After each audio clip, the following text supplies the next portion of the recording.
আসসালামু আলাইকুম, আশা করি আপনারা সবাই ভালো আছেন। নাহিদ রানা বাংলাদেশ ন্যাশনাল টিমের পর বিপিএল এর পর এবার কিন্তু সে পিএসএল এর টিম পেয়েছে। দেখেন, এটা কিন্তু আসলে হওয়ার কথাই ছিল। নাহিদ রানা যে র পেসে বল করে এবং রংপুর রাইডার্সের ওপেনার হিসাবে সে যেভাবে ডমিনেট করে খেলছে, আসলে আপনি এখানে কোনো কিছু বলার স্কোপ ছিল না। আমি মনে করি বাংলাদেশ অন্যান্য যে প্লেয়ারগুলো পিএসএল ড্রাফটে তাদের নাম লিখিয়েছে, সেখানে কিন্তু নাহিদ রানা টিম পাবে এটা কিন্তু আমরা আশা করেছিলাম। পাকিস্তানের কথা যদি বলি, পাকিস্তানের পিচে এর আগে বাংলাদেশ যখন দুটো টেস্ট ম্যাচ খেলেছে, সেকেন্ড টেস্ট ম্যাচে কিন্তু নাহিদ রানা রাওয়ালপিন্ডির পিচে 4 উইকেট নিয়েছে। তার মানে পাকিস্তানের পিছে তার খেলার একটা অভিজ্ঞতা তার রয়েছে এবং চ্যাম্পিয়ন্স ট্রফির দলে বাংলাদেশে কিন্তু অন্যতম ট্রাম্প কার্ড হতে পারে নাহিদ রানা। সে নাহিদ রানাকে নিয়ে আমাদের এক্সপেকটেশন অনেক হাই ছিল, সে হাই এক্সপেকটেশনটাকে ফুলফিল করেছে।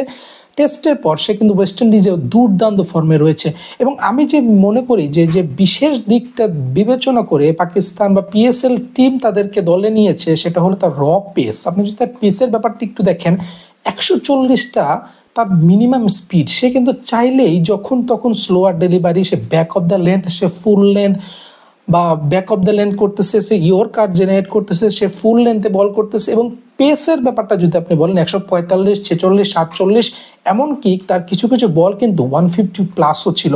সো এরকম র পেস কিন্তু আপনি পাবেন না। তার হাইটটা একটা হিউজ অ্যাডভান্টেজ। এখানে আমি এক্সাক্ট ফিগারটা জানি না, বাট যতটুকু আমি আন্দাজ করতে পারছি, বাংলাদেশে কিন্তু আপনি এরকম হাইটের পেসার সচরাচর পাবেন না। নাহিদ রানাকে তারা নিয়ে যে কাজটা তারা করেছে, যে একটা ভালো অপশন তারা অ্যাভেলেবেল রেখেছে। আপনি যদি একটা ফাস্ট পিচে, যেমন আপনি যদি পিএসএল এর কথা চিন্তা করেন, আপনি করাচির কথা বলতে পারেন, আপনি লাহোরের কথা বলতে পারেন, আপনি রাওয়ালপিন্ডির কথা বলতে পারেন, এসব পিচে কিন্তু পিএসএল এ ম্যাচগুলো হয় এবং সব পিচগুলোতে কিন্তু রান হয়।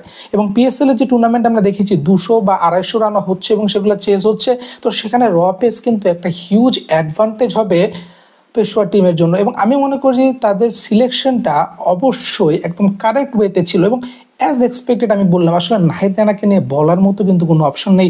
নাহিদ রানা কিন্তু শুরু থেকেই তার যে জাত, সে জাত কিন্তু সে চিনিয়ে এসেছে বাংলাদেশ ন্যাশনাল টিমে। টেস্টের পরে যখন তাকে আমরা ওয়েস্ট ইন্ডিজে নিয়ে গেলাম, ওয়ানডে সিরিজ বলেন, আপনি টি-20 সিরিজ বলেন, এবং তার ধারাবাহিকতা কিন্তু সে বিপিএলও বজায় রেখেছে।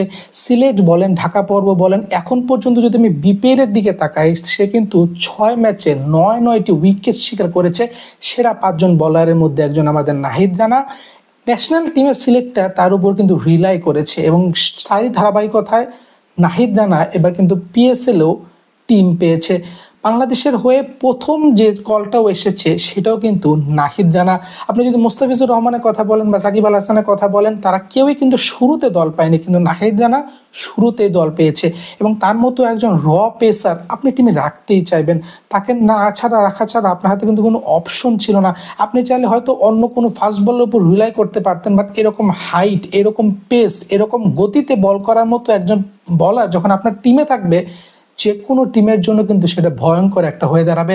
নাহিদ রানার মতোই পারফরমেন্স করে যাচ্ছে এবং আমি আশা করব সামনে চ্যাম্পিয়ন্স ট্রফির পরে, যেহেতু পিএসএল চ্যাম্পিয়ন্স ট্রফিতে একটা ভালো পারফরমেন্স আমরা নাহিদ রানার কাছ থেকে আশা করতেছি।